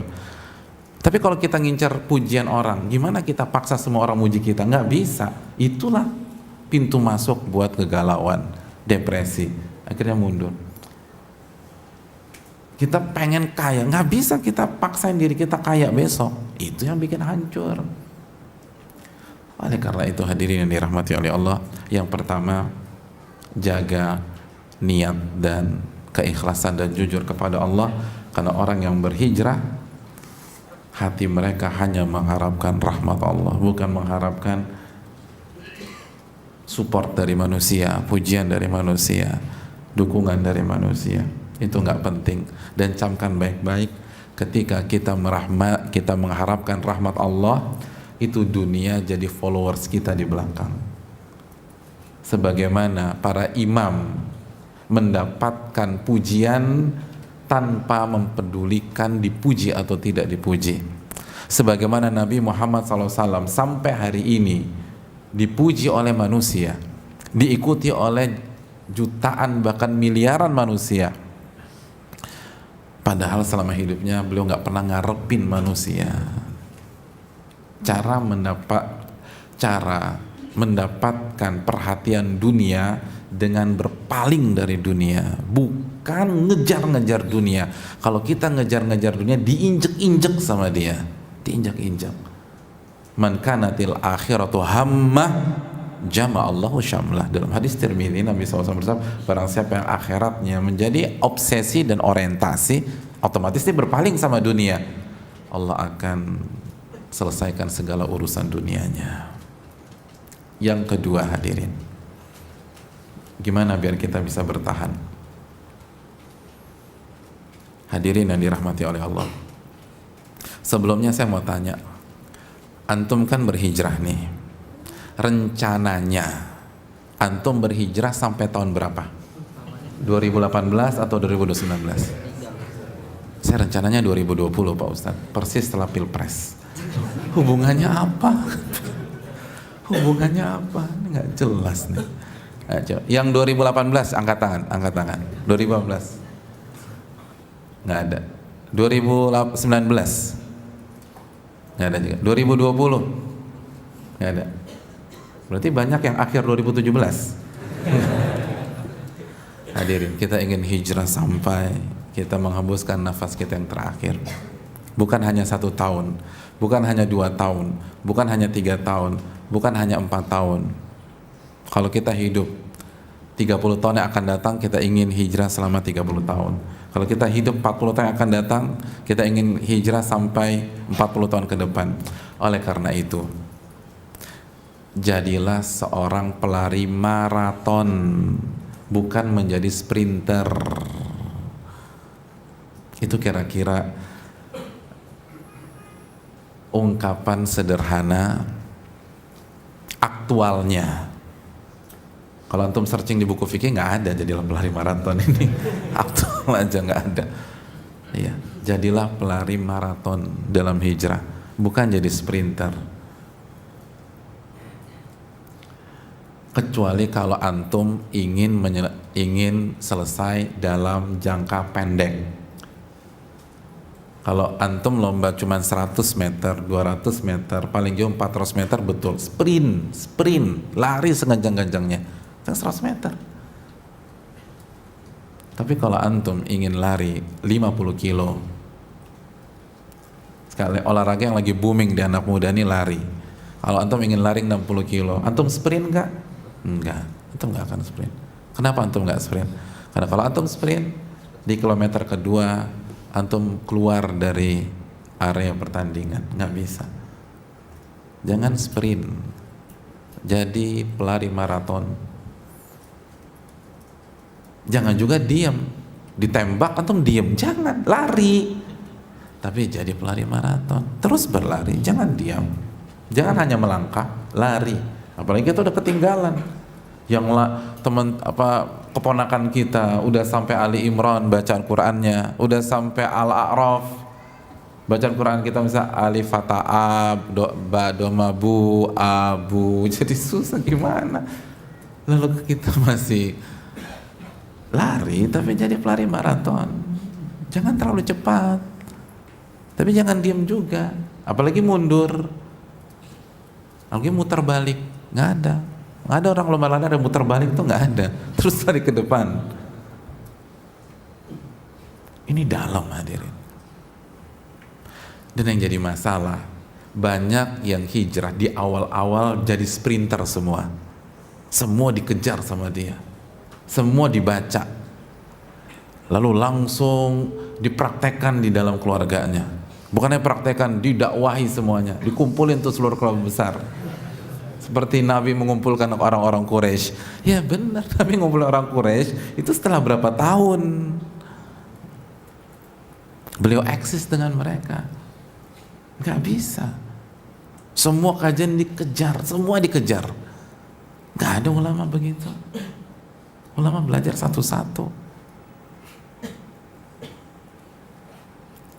Dan wajar secara psikis seseorang yang sedang menikmati hal yang baru itu cenderung berlebihan. Kayak anak kecil dapat mainan baru dimainin terus tuh. Tapi kalau orang tuanya tidak punya manajemen waktu dan frekuensi, saat si anak mainkan mainannya, kira-kira bosennya kapan? Cepet. Beda dengan yang dibatasi, kamu hanya boleh main di weekend ya 3 jam, itu lama tuh. Jadilah pelari maraton, lari tapi bertahap, lari tapi bertahap. Itu metode Allah dan Rasulnya. Kenapa Abu Bakar bisa eksis, Umar bisa eksis, Ali bisa eksis, Utsman bisa eksis? Karena mereka pelan-pelan, hadirin. Allah berfirman dalam surat Al-Isra ayat 106, wa Qur'anan faraqnahu litaqra'ahu 'alan nasi 'ala mukth wa nazzalnahu tanzila. Al-Quran kami potong-potong saat kami turunkan, potong-potong, nggak komplit Al-Fatihah sampai An-Nas langsung disuguhkan, kami potong-potong. Biar apa?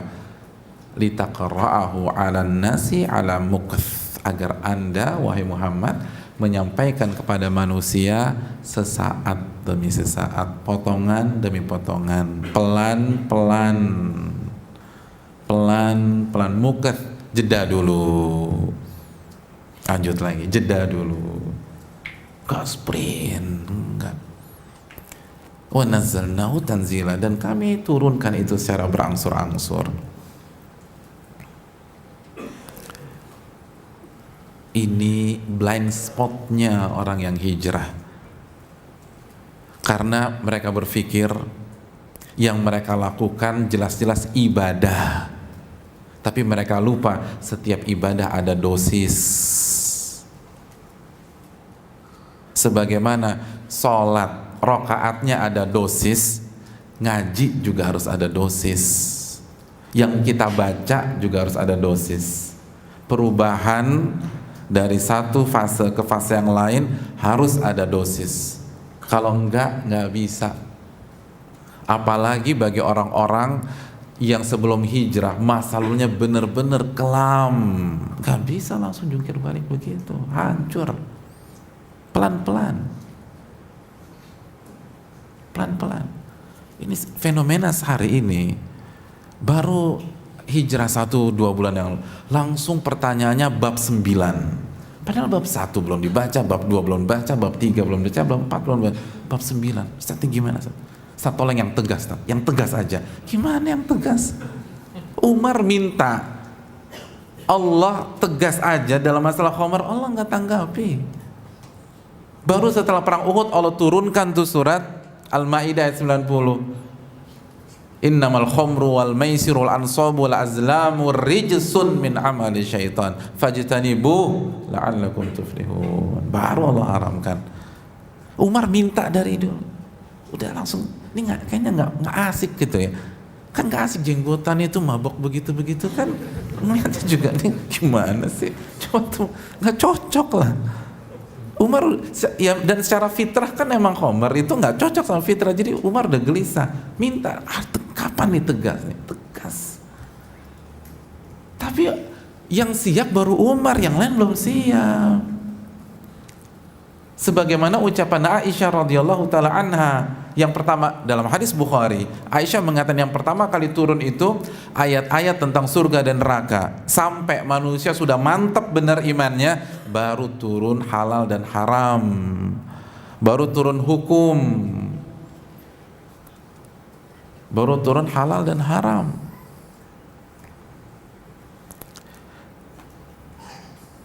Kenapa? Kata Aisyah, kalau yang pertama kali turun janganlah minum khamar, itu semua sahabat sepakat la nada'ul khamra abada, kita nggak akan tinggalkan khamar selama-lamanya. Kalau ayat yang pertama kali turun jangan berzina, maka semua sepakat atau semua mayoritas sepakat la nada'uz zina abada, kita nggak akan tinggalkan zina selama-lamanya. Subhanallah, zina loh, zina. Di hari ini nggak perlu ngaji untuk tahu zina itu haram, zina itu nggak bagus.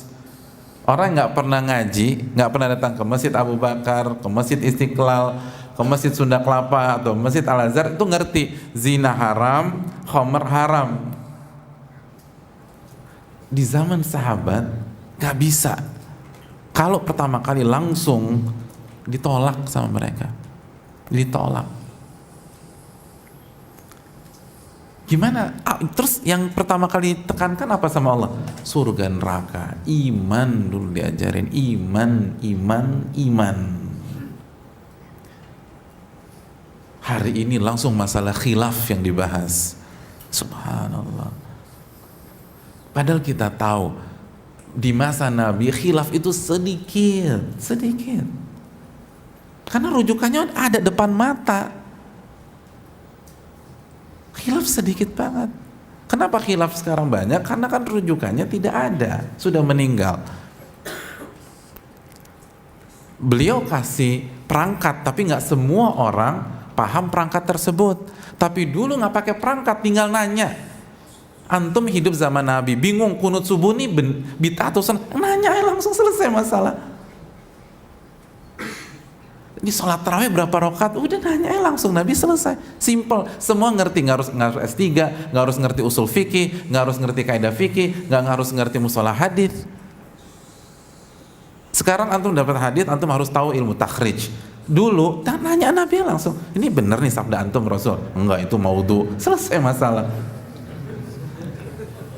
Bisa dipahami nggak? Di zaman itu saja bukan hukum yang pertama kali diangkat bagi orang yang hijrah. Yang pertama kali diangkat iman. Sekarang di dunia sosmed kita, di dunia grup kita, hukum. Penting. Nggak ada yang menolak, bisa kufur kita kalau nolak hukum Allah. Tetapi dalam mendidik, dalam bertahan, itu harus ada kaedah, hadirin. Harus ada kaedah. Yang pertama harus ditekankan bagian hijrah masalah iman. Lalu setelah itu ibadah keseharian, dan nggak usah sibukkan masalah khilaf, masalah keseharian. Ini langsung masuk masalah fikih, dan metode fikihnya bukan metode fikih para ulama, langsung masuk fikih khilaf. Padahal ulama mengkaji masalah fikih khilaf ke murid-muridnya itu untuk tingkatan advance. Ibnu Qudamah menulis kitab Al-Umdah, itu buku fikih untuk beginner, untuk pre-basic. Di buku itu dijelaskan yang satu saja sehingga Anda bisa beribadah. Udah, yang penting bisa ibadah deh. Ketika kalau meninggal ngadep Allah, udah ibadah Anda sesuai dengan ilmu. Begitu khatam buku Umdah, naik ke tingkatan berikutnya Al-Muqni'. Itu baru dikasih 1-2 riwayat yang berbeda. Khatam itu naik lagi Al-Kafi. Al-Kafi khilaf dalam madhab Hanbali. Oh, ternyata dalam madhab Hanbali ada beberapa pendapat. Jadi kita kan taunya Imam Ahmad, Syafi'i sama Imam Malik khilaf. Enggak, di dalam madhab Imam Hanbal aja itu ada khilaf. Lalu setelah khatam baru masuk ke khilaf lintas madhab, itu Al-Mughni, khilaf lintas madhab. Itu metode para ulama dalam belajar fikih. Sekarang langsung Al-Mughni, langsung khilaf, langsung gimana nih Ustadz, saya bingung nih. Nih Syafi'i bilang gini, Malik gini. Ya udah antum langsung baca Al-Mughni aja udah. Gak bisa. Ulama sebelum masuk ke ranah begitu, itu basicnya 3 buku, ada yang 2 buku. Makanya mereka eksis. Mereka hijrahnya bertahan. Kita bingung gimana nih, katanya Islam 1. Enggak, karena banyak ilmu yang Anda dengar belum waktunya, maka shock.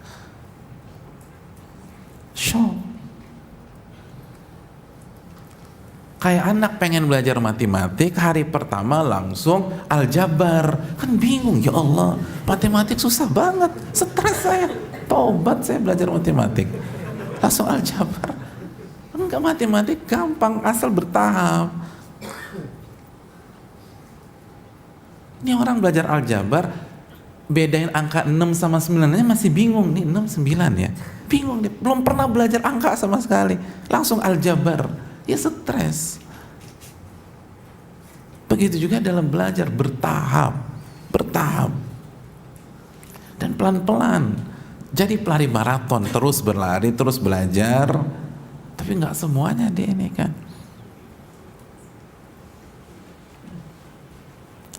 Itu yang perlu, itu akan membuat bertahan. Karena Nabi mengatakan dalam hadis Bukhari, inna hadza dina yusrun, agama itu mudah, agama ini mudah. Walan yushaddad dina ahadun illa ghalabah. Tapi tidak ada satupun yang memaksa, yang overdosis, kecuali dia yang akan tumbang. Dan itu terbukti. Saya pernah bertemu dengan beberapa ustadz di sebuah daerah. Mereka bilang, fenomena di sini ustadz, orang yang baru hijrah terus ngejar kajian kita kemanapun, dikejar, udah ada sini. Itu pengalaman kita, hilangnya juga cepat. Hilangnya cepat karena nggak bertahap, pelan-pelan. Gak semua kajian kita hadiri. Dan ini bukan berkaitan dengan siapa pemateri atau materinya bagus-bagus, tapi untuk kita harus tahu gimana pelan-pelan dalam berhijrah, karena lama. Kecuali kalau kita mau sampai 2019, yaitu bola di tangan kita sendiri. Kalau mau lama, pelan, sabar. Sabar, semua ada tahap. Dan ini kan konsep semua bidang. Makanya di bidang duniawi kita sering dengar no shortcut proses. Nggak ada shortcut dalam proses. Semua harus dilewati pelan-pelan. Memang semua ingin berlari. Tapi kalau anak bayi usia 2 minggu langsung diajak jogging, ngiterin Ancol, kan stres. Antum punya anak bayi nih, usia 2 minggu, dia bisa roll ke depan, roll ke belakang. Kira-kira antum terharu atau bangga? Shock. Ruqyah tuh, itu jin. Beneran, itu kesurupan. Nggak mungkin anak usia 2 minggu roll ke depan, roll ke belakang, kecuali ada ada jin di dalam situ.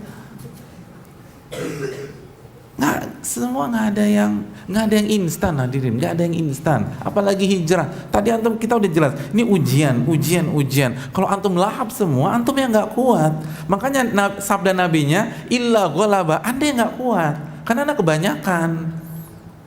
Jadi jangan salahkan ujiannya, anda yang salah.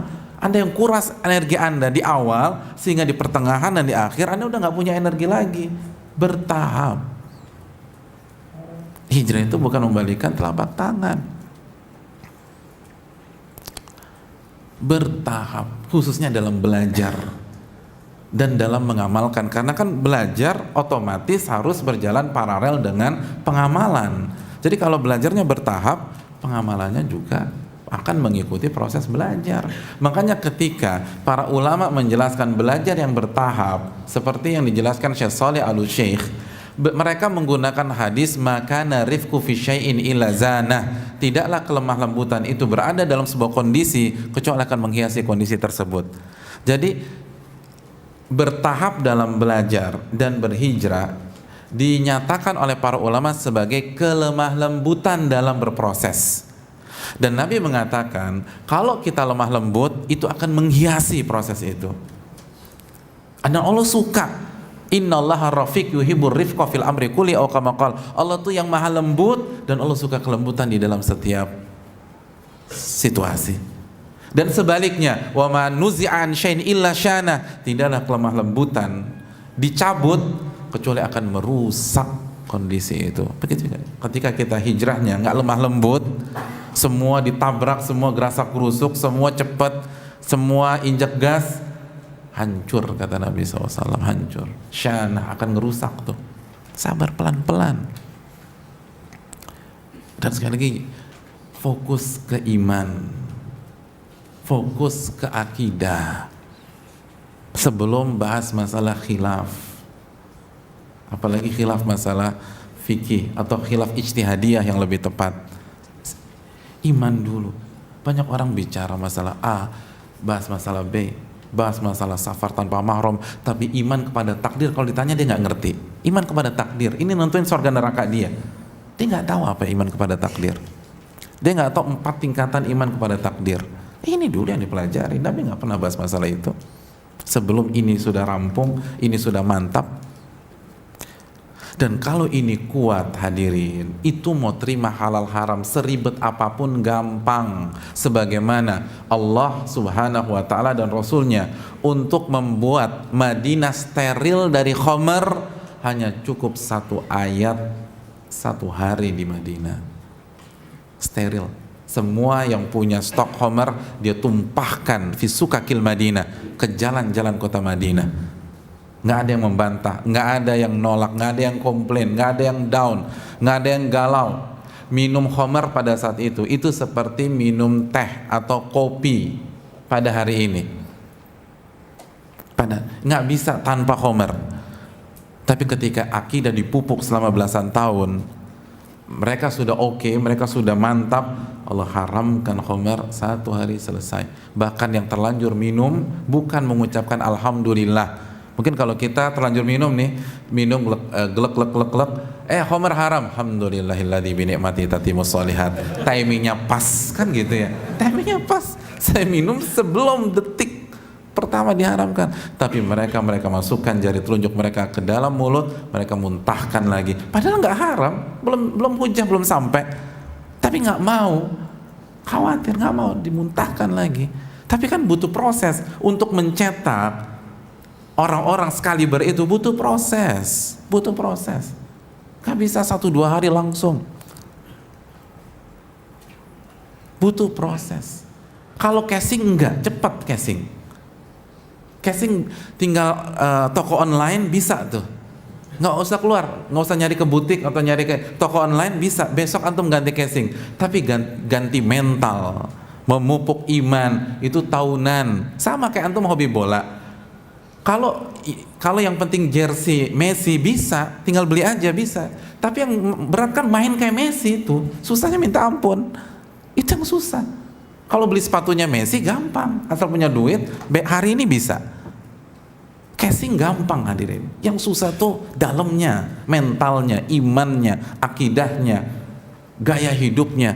Terus ngebuang gaya kita yang dulu yang rusak itu. Itu kan udah mengakar.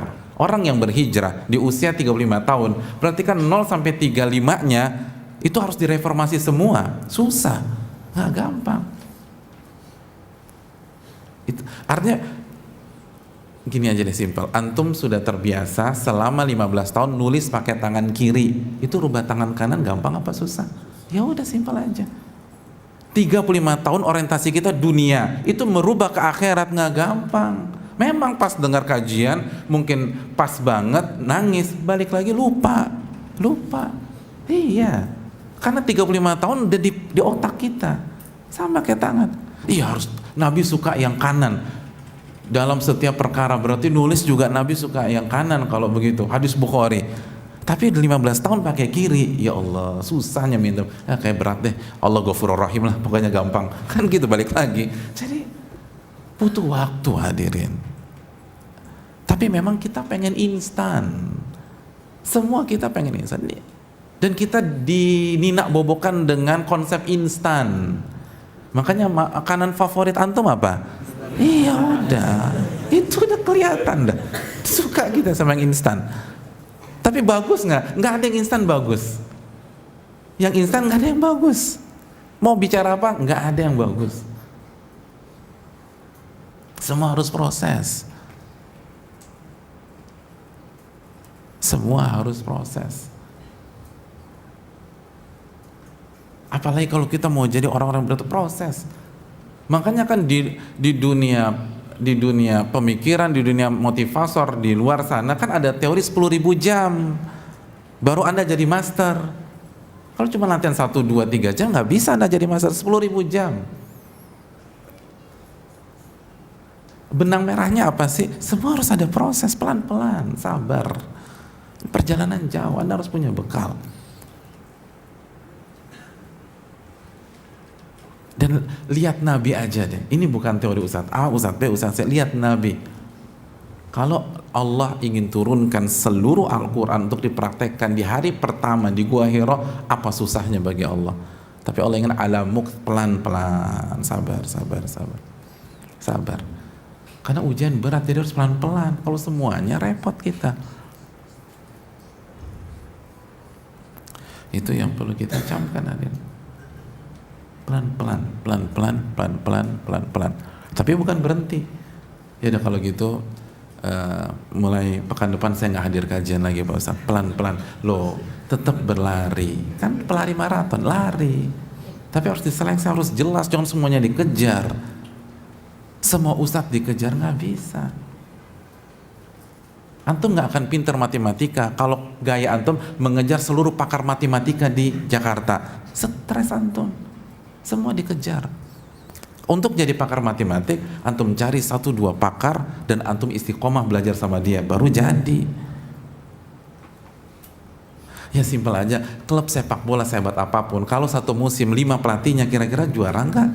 Enggak, bingung orang, ya Allah. Padahal tuh pemain papan atas semua tuh, nggak diajarin dia bisa main, nggak diajarin dia bisa nendang.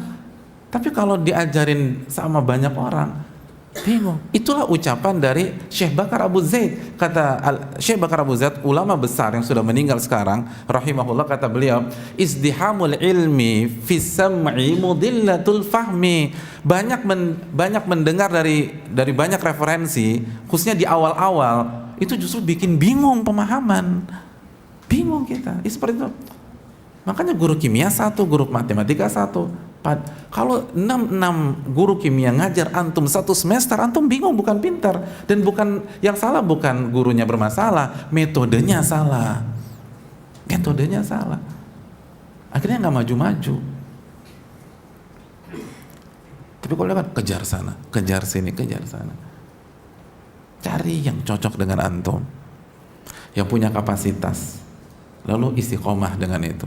Untuk misalnya satu disiplin ilmu, nanti disiplin ilmu yang lain cari yang kapasitas juga, lalu istiqomah sama beliau, lalu cari disiplin ilmu yang lain.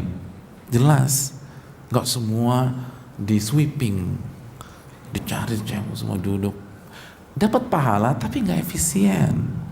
Dan kita nggak mengharamkan, sebagaimana antum sah-sah aja di 1 semester antum kasih 7 guru matematika untuk 1 kelas yang sama, tapi berhasil apa tidak?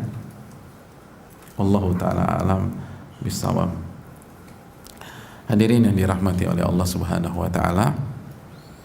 Lalu yang terakhir, ilmu yang kita lakukan bertahap itu harus kita amalkan. Harus kita amalkan.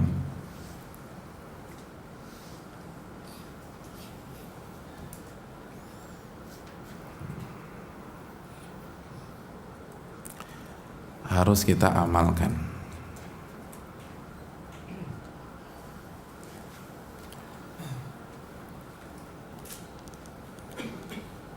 Allah berfirman di dalam surat An-Nisa 66 tadi. Udah kita tulis ayat, kita sebutkan, tapi kita baca penggalan pertamanya. Sekarang kita lihat closing statementnya. Walau annahum fa'alu ma yu'adzuna bihi lakana khairan lahum wa ashadda tathbita. Kalau mereka mengamalkan apa yang mereka dapatkan dari nasihat, dari ilmu, maka itu yang terbaik buat mereka, dan asyadda tathbita, dan akan mengokohkan mereka, akan membuat mereka istiqomah dalam hijrah, mengokohkan, nggak terombang-ambing. Nah itu tadi, kenapa harus bertahap dalam ilmu? Karena ilmu itu bukan teoritis, ilmu itu bukan joke, ilmu itu walaupun disampaikan secara humoris boleh selama sesuai dengan dosis. Tapi ilmu itu bukan retorika, ilmu itu dapat diamalin, dapat diamalin. Kalau antum overdosis, berarti antum harus mengamalin juga secara overdosis, dan nggak sanggup. Pelan-pelan, nggak akan bisa pecah konsentrasi kita. Harus diamalin satu-satu dan bertahap, karena antum harus amalkan, baru antum akan istiqomah dalam hijrah. Antum bertahan. Kalau antum nggak amalkan, nggak akan bisa. Antum kayak belajar berenang, nggak pernah diamalin, nggak pernah masuk kolam, ya udah tenggelam terus, gaya batu terus. Kalau ada apa-apa nggak bisa. Nah, untuk bisa gaya itu kan bertahap. Harus latihan kaki dulu, pakai pelampung, kaki dulu yang gerak, tangan pegangan sama itu, kan gitu. Antum pernah ikut latihan renang nggak? Pernah kan? Siapa yang ikut latihan renang pertama kali gaya kupu-kupu? Yang pantatnya nungging, nggak bisa. Ya Allah, nggak bisa. Itu bertahap. Dan guru pelatih renang yang baik ketika punya anak baru 3 kali latihan, request gaya kupu-kupu, dia nggak akan ajarin. Pelatih, saya ajarin gaya kupu-kupu, aku suka banget tuh sama kupu-kupu.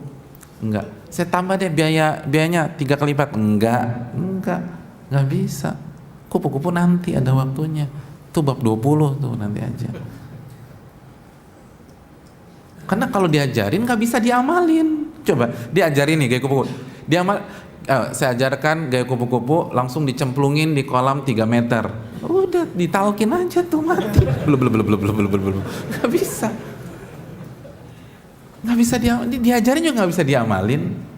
Nggak bisa, percuma. Ngapain diajarin? Nggak bisa diamalin. Padahal untuk bisa sukses harus diamalin. Baru asyadda tathbita, diamalin tuh. Belajar, diamalin, baru.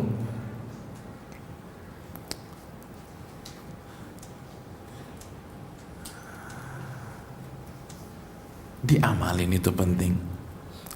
Banyak orang sibuk kajian A, kajian B, kajian C, itu kan waktu semua, apalagi Jakarta kemacetan. Akhirnya nggak punya waktu untuk ngamalin. Nggak punya waktu untuk ngamalin. Bahkan dikomplain sama keluarganya, mama tuh sibuk kajian terus. Itu kan begitu. Atau papa sibuk kajian terus. Harus ada waktu belajar, harus ada waktu mengamalkan. Kalau nggak akan istiqomah. Karena sekali lagi hadirin yang dirahmati oleh Allah Subhanahu wa taala, hijrah kita, semangat yang ada di dalam dada kita, euforia yang kita rasakan, kalau kita nggak pintar memanagenya akan hilang. Antum catat surat An-Nahl ayat 94, fatazilla qadamum ba'da thubutiha.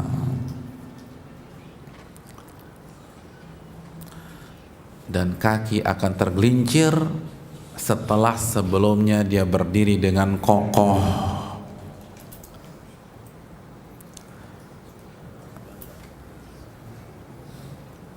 Kaki tergelincir, ini analogi yang Allah berikan kepada kita.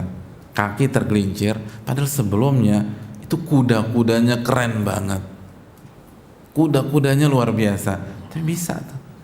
Kalau nggak dijaga, tergelincir tuh kaki, kata Allah. Gimana nggak tergelincir? Tadi tuh An-Nisa 66, belajar diamalkan, belajar diamalkan, belajar diamalkan. Itulah kunci sukses hijrahnya para sahabat. Sebagaimana dikatakan Utsman bin Affan, kita dulu belajar sama Nabi 10 ayat 10 alat, 10 ayat 10 ayat, 10 ayat 10 ayat. Wala yujawizuhunna, dan kita nggak akan melangkah ke ayat ke-11 sampai kita sudah amalkan ke-10 ayat tersebut. Pelan-pelan mereka. Itu yang buat mereka sukses. Pelan-pelan. Bertahap. Bertahap. Dan semua metode demikian. Banyak di antara antum suka ke gym untuk membuat one pack jadi six pack. Itu latihan selama 14 jam non-stop satu hari, atau dipecah-pecah hadirin, pelan-pelan. Nah, berapa? Satu kali latihan berapa kali? Yang six pack siapa nih? Six pack. Sehari berapa jam latihan? Berapa sih? 2 jam. 2 jam, pelan-pelan. Baru jadi. Nggak bisa. Saya semangat Ustaz, 14 jam nggak bisa. Tetap one pack. Karena kan otot kita harus istirahat juga. Nggak bisa. Semua yang overdosis tuh nggak bagus. Sholat subuh overdosis nggak bagus. Antum sholat subuh 3 rakaat sesat. Walaupun baca Al-Baqarah. Semua juga. Kalau proses antum overdosis nggak bagus, hijrah antum overdosis nggak bagus. Itu yang perlu kita camkan. Dan yang terakhir hadirin yang dirahmati Allah, sebelum kita tutup dengan pertanyaan, prioritaskan diri kita sendiri sebelum ngurusin orang.